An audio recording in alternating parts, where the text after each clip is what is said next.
So transposition of great arteries, it is a very important clinical of cardiovascular system development. So transposition means that something that is being transposed. So aorta and pulmonary trunks, which are the great arteries, are going to be transposed. So now abnormally aorta is being arised from the right ventricle and pulmonary trunk is arising from the left ventricle.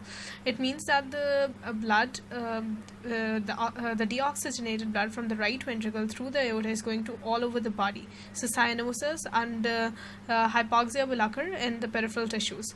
Pulmonary trunk arising from the left ventricle, it means that the oxygenated blood which comes inside the left atrium and then to the left ventricle to the pulmonary veins is going to the lungs again through the pulmonary trunk. So there is kind of a vicious cycle that oxygenated blood, rather than going to the systemic arteries and going to the peripheral body, it is re-entering the blood.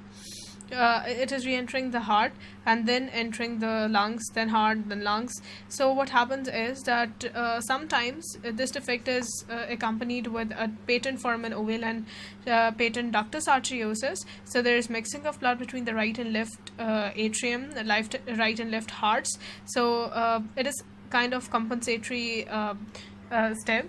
But what happens is that if there is no patent foramen ovale or ductus arteriosus, then we are going to do a surgical procedure.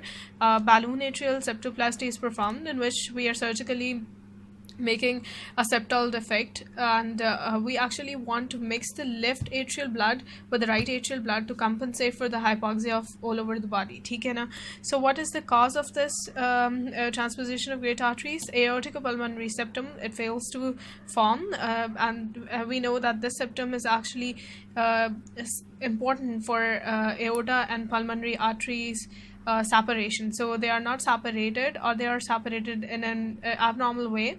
So secondly, defective migration of the neural crystals in the aorticopulmonary septum formation.